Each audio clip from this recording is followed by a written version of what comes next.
एक शांत सब्रबन मोहल्ले में अचानक आधी रात को हलचल मचती है। ठीक 2:17 पर 17 बच्चे एक एक कर अपने घरों से बाहर निकलते हैं और तेजी से एक औरत जो पास से गुजर रही थी उस पर बच्चों का झुंड टूट पड़ता है और पल भर में नाखून, दांत और अजीबोगरीब ताकत से उन्होंने उसे जीवित ही टुकड़े टुकड़े कर दिया। और यह कांड करने के बाद सभी बच्चे रहस्यमयी तरीके से गायब हो जाते हैं। यह इंसानी साजिश थी या किसी अनदेखी ताकत का काम? पुलिस को सीसीटीवी में जो फुटेज मिली उसे देखकर सबके रोंगटे ही खड़े हो जाते हैं। 17 बच्चों के अचानक गायब होने के बाद पेरेंट्स ने सारा शक बच्चों के क्लास टीचर जस्टिन पर डाल दिया। पता चला कि गायब हुए 17 बच्चे एक ही क्लास के थे। क्लास में कुल मिलाकर 18 बच्चे थे। जो एक अकेला बच्चा गायब नहीं हुआ था उसका नाम एलेक्स था और वह एक ऑटिस्टिक पेशेंट था, यानी दिमाग से थोड़ा अलग। पुलिस की पूछताछ के सामने वह आधे दिन तक एक शब्द भी नहीं भुआया। आखिर में बेचारी क्लास टीचर को ही सब कुछ झेलना पड़ा। यहाँ तक कि कुछ लोगों को लगता था कि वह जादू टोना करना जानती है, वरना ऐसा इत्तेफाक कैसे हो सकता है कि हर दिन केवल इसी क्लास के स्टूडेंट गायब हो रहे हैं। जस्टिन ने भागने की कोशिश नहीं की, बल्कि एक पॉजिटिव एटीट्यूड दिखाती हुई कहा कि वह बच्चों को खोजने में पुलिस की पूरी मदद करने को तैयार है। लेकिन पेरेंट्स अभी भी मानने को तैयार नहीं थे। अगर प्रिंसिपल ने उन्हें रोका नहीं होता तो शायद जस्टिन मीटिंग रूम के दरवाजे से बाहर भी नहीं निकल पाती। घर लौटने के बाद जस्टिन ने मूड रिलैक्स करने के लिए कुछ ड्रिंक्स लेने का प्लान बनाया, लेकिन उसे लगातार दरवाजे पर दस्तक और बाहर से आने वाले शोर से परेशान होना पड़ा।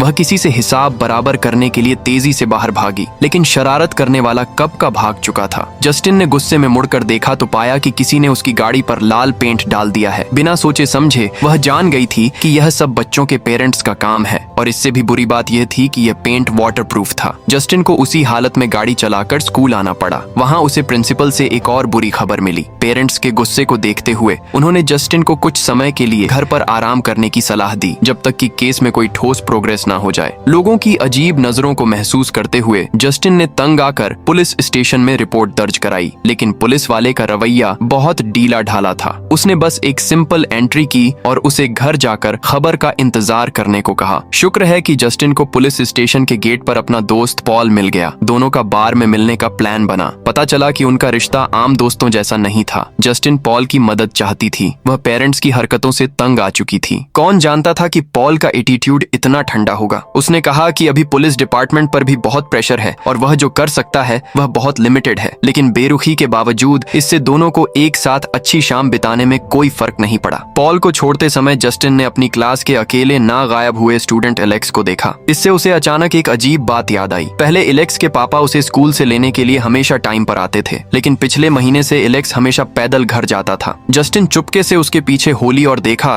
कि उसके पिता की गाड़ी घर के बाहर ही खड़ी थी। वह बच्चे के पेरेंट्स से बात करना चाहती थी, लेकिन काफी देर तक दरवाजा खटखटाने के बाद भी घर के अंदर से कोई हरकत नहीं हुई। और भी अजीब बात यह थी कि एलेक्स के घर की सारी खिड़कियां अखबारों से पूरी तरह ढकी हुई थीं। जस्टिन ने पूरा चक्कर लगाया और आखिर में उसे एक खिड़की में एक दरार हुई। उसने जिज्ञासा से अंदर झांका तो उसे 2 अकड़ी हुई परछाइयां दिखाई दी। जस्टिन की रीढ़ में अचानक एक ठंड सी दौड़ गई। उसने तुरंत पॉल को फोन किया और पुलिस को जल्दी आकर देखने के लिए कहा। उसका अंदाजा था कि वे 2 परछाइयां एलेक्स के माता पिता की हैं, लेकिन पॉल ने जस्टिन को अकेले एक्शन लेने के लिए डांटा, क्योंकि वह अब भी पुलिस का मेन सस्पेक्ट थी। लेकिन जस्टिन ने हार नहीं मानी और अभी भी चुपके से एलेक्स के परिवार पर नजर रख रही थी। इस रात वह दरवाजे पर इंतजार करते हुए सो गई और उसने बिल्कुल ध्यान नहीं दिया कि एक अजनबी औरत बाहर निकली। उस औरत ने कैंची निकाली और चुपके से जस्टिन के बालों का एक हिस्सा काट लिया। अब कहानी बच्चों के गायब होने के दूसरे दिन पर वापस आती है। एक कंस्ट्रक्शन इंजीनियर जैक घर पर अपनी बेटी के गायब होने की सीसीटीवी फुटेज बार बार देख रहा था। उसे हमेशा लगता था कि उसके बेटी के मूवमेंट्स कुछ अजीब थे। अगले दिन जैक फिर से पुलिस स्टेशन गया और हमेशा की तरह जांच की प्रोग्रेस के बारे में पूछा। पुलिस चीफ भी इस पर मजबूर था। उन्हें कोई सुराग नहीं मिला था, लेकिन जैक अभी भी अड़ा हुआ था कि बच्चों के गायब होने का क्लास टीचर से कोई ना कोई लेना देना जरूर है। जस्टिन के बारे में हुई मीटिंग में वह सबसे ज्यादा गुस्से में था। मीटिंग खत्म होने के बाद भी जैक का गुस्सा शांत नहीं हुआ, इसलिए उसने अपना गुस्सा निकालने के लिए जस्टिन की गाड़ी पर पेंट डाल दिया। थका हारा घर लौटने के बाद जैक जल्द ही गहरी नींद में सो गया। जब सुबह के 2:17 हुए तो जैक अचानक एक अजीब आवाज से जागा। मुड़कर देखा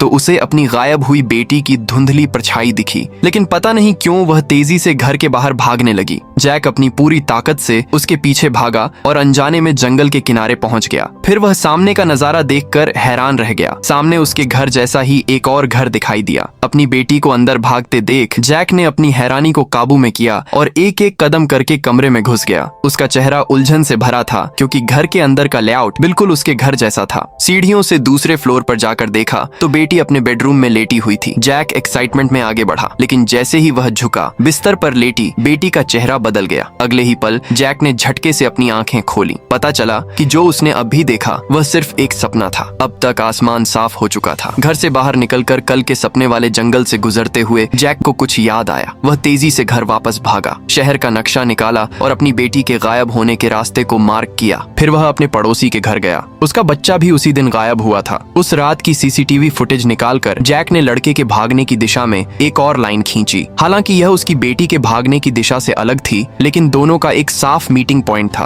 उसे लगा कि इस एरिया में कोई अहम सुराग छिपा हो सकता है। ठीक जब जैक मीटिंग पॉइंट पर जाने की तैयारी कर रहा था, एक अजीब कपड़ों वाली बूढ़ी औरत प्रिंसिपल के घर आई। वह एलेक्स की मौसी थी और वह प्रिंसिपल से एलेक्स के लिए लंबी छुट्टी मांगने आई थी क्योंकि बच्चे के माता पिता गंभीर रूप से बीमार थे और उन्हें किसी की देखभाल की जरूरत थी। प्रिंसिपल ने बिना सोचे समझे इस रिक्वेस्ट को मना कर दिया। एलेक्स केवल 12 साल का है, वह खुद की देखभाल नहीं कर सकता, तो माता पिता की देखभाल कैसे करेगा। उसने मौसी को कम्युनिटी से मदद मांगने की सलाह दी। बूढ़ी औरत की आंखों में थोड़ा गुस्सा था। उसने शांति से अपने बैग से कांटों से भरी एक छोटी टहनी निकाली और फिर अजीब तरह से उसे अपनी हथेली में चुभो। प्रिंसिपल कुछ समझ पाता इससे पहले मौसी ने बैग से एक पुरानी घंटी निकाली। जैसे ही घंटी की साफ आवाज आई, प्रिंसिपल की आंखों की चमक अचानक गायब हो गई। लेकिन इससे भी अजीब बात आगे होने वाली थी। जब मौसी ने हाथ में पकड़ी टहनी तोड़ी तो प्रिंसिपल पागलों की तरह अपने बगल वाले दोस्त पर झपट पड़ा। जाहिर है कि उस बूढ़ी औरत ने किसी तरह का अनजाना काला जादू कंट्रोल कर लिया था। जब दोस्त ने हिलना डुलना बंद कर दिया तो मौसी ने अपने बैग से बालों का एक गुच्छा निकाला। ये वही बाल थे जो उसने पहले जस्टिन के सोते समय चुपके से काटे थे। उसने बालों को टहनी पर लपेटा और जैसे ही उसे तोड़ा, प्रिंसिपल ने अचानक अपनी बाहें फैला दी और तेजी से दरवाजे की ओर भागा। उसका पोज बिल्कुल वैसा ही था जैसा गायब हुए बच्चों का था। दूसरी ओर मीटिंग पॉइंट की ओर जाते हुए जैक की मुलाकात रास्ते में पेट्रोल भरवा रहे जस्टिन से हुई कुछ दिन पहले कि अपने गुस्से वाले बिहेवियर के बारे में सोचकर वह उससे आमने सामने माफी मांगने की तैयारी कर रहा था। लेकिन तभी जस्टिन ने एक बेहद डरावना सीन देखा। खून से लथप प्रिंसिपल अपनी बाहें फैलाए उनकी ओर दौड़ रहा था। इससे पहले कि वह कुछ कर पाती, उसे जमीन पर गिरा दिया गया। पास खड़ा जैक मदद करना चाहता था, लेकिन वह जादू से कंट्रोल की गई कठपुतली का मुकाबला कैसे कर सकता था। फिर भी जैक ने जितना हो सका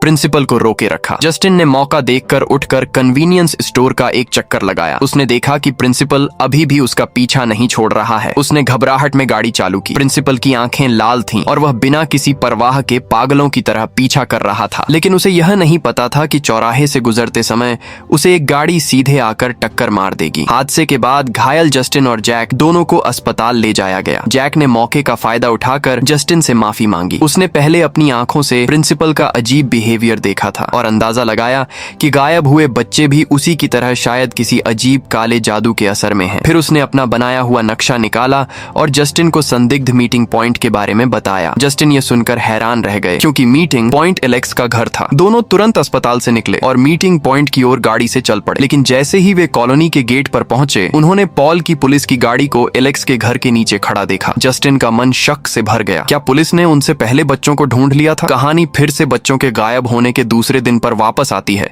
क्योंकि यह केस पूरे शहर में फैल गया था। लोगों को शांत करने के लिए पुलिस चीफ ने सभी पुलिस वालों को गश्त बढ़ाने का आदेश दिया। पॉल जब एक गली से गुजर रहा था तो उसने दूर से एक घुंघराले बालों वाले आदमी को रिहायशी इलाके में संदिग्ध रूप से घूमते देखा। जब वह चुपके से उसके पीछे गया तो उसने देखा कि वह चोरी करने की तैयारी कर रहा था। पॉल ने तुरंत गाड़ी आगे बढ़ाई और मौका देखकर उसे हाथों पकड़ लिया। लेकिन जब वह जबरदस्ती उसकी तलाशी ले रहा था तो उसकी उंगली जेब में रखी एक सुई से चुभ गई। भगवान जाने उस पर क्या खतरनाक चीज लगी थी। गुस्से में पॉल ने एक घूंसा मारा। शांत होने के बाद उसे अचानक गाड़ी के डैश कैम का ख्याल आया। अभी की मारपीट की फुटेज जरूर रिकॉर्ड हो गई होगी। शिकायत के डर से पॉल को फिलहाल बहरहाल उस आदमी को छोड़ना पड़ा और उसे चेतावनी दी कि वह बाहर जाकर कुछ भी ना कहे। अगली सुबह पॉल ने फिर उस घुंघराले बालों वाले को पुलिस स्टेशन के दरवाजे पर देखा। उसे लगा कि वह उसकी शिकायत करने आया है। उस आदमी ने उसे देखते ही भागना शुरू कर दिया, लेकिन आखिर में पॉल ने उसे पकड़ ही लिया। पॉल का गुस्सैल चेहरा देखकर उस आदमी ने जल्दी से समझाया कि वह शिकायत करने नहीं बल्कि सुराग देने आया है। पता चला कि कल जब पॉल ने उसे छोड़ा था तो उसने उसकी चेतावनी पर ध्यान नहीं दिया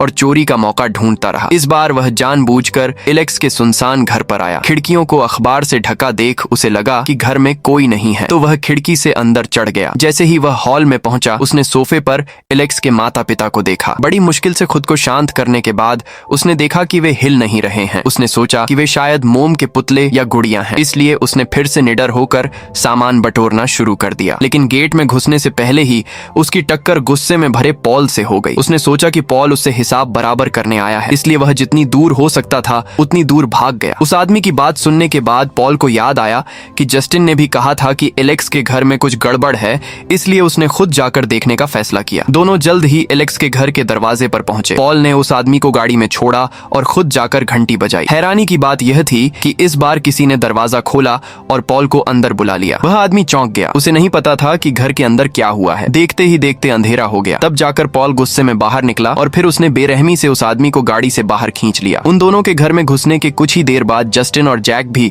एलेक्स के घर के दरवाजे पर पहुंचे। उसने एक नजर में पॉल की पुलिस गाड़ी को पहचान लिया और हालात के बारे में पूछने के लिए फोन करने ही वाली थी कि उसने पॉल को बाहर आते और अपनी ओर हाथ हिलाते देखा। जस्टिन और जैक कंफ्यूजन में अंदर चले गए, लेकिन पूरा चक्कर लगाने के बाद भी उन्हें एक भी इंसान नहीं दिखा। दोनों बेडरूम में देखने की तैयारी कर रहे थे कि जादू से कंट्रोल किए गए पॉल और वह आदमी एक साथ बाहर निकले। जैक उस आदमी के साथ फंस गया और निकल नहीं पाया, जबकि जस्टिन का पीछा पॉल कर रहा था और वह इधर उधर भाग रही थी। आखिर में पॉल ने उसका गला पकड़ लिया। मुश्किल समय में जस्टिन ने पॉल की कमर से बंदूक निकाली और उसके सिर पर रखकर ट्रिगर दबा दिया और कमरे के दूसरी ओर जैक भी उस आदमी के नीचे दबा हुआ हिल नहीं पा रहा था। अचानक गोली चलने की आवाज आई। पता चला कि जस्टिन मदद के लिए आ गई थी, लेकिन दोनों ने यह नोटिस नहीं किया कि लड़का एलेक्स अंधेरे में छिपकर सब कुछ देख रहा था। वह इन दिनों के अपने दुखद अनुभवों को याद करने लगा। एलेक्स की जिंदगी पहले काफी खुशहाल थी, जब तक कि 2 हफ्ते पहले उसकी मौसी शहर में इलाज कराने के बहाने उसके घर पर आकर नहीं रुकी। शुरुआत में सब कुछ नॉर्मल लग रहा था, जब तक कि एक दिन स्कूल के बाद एलेक्स ने देखा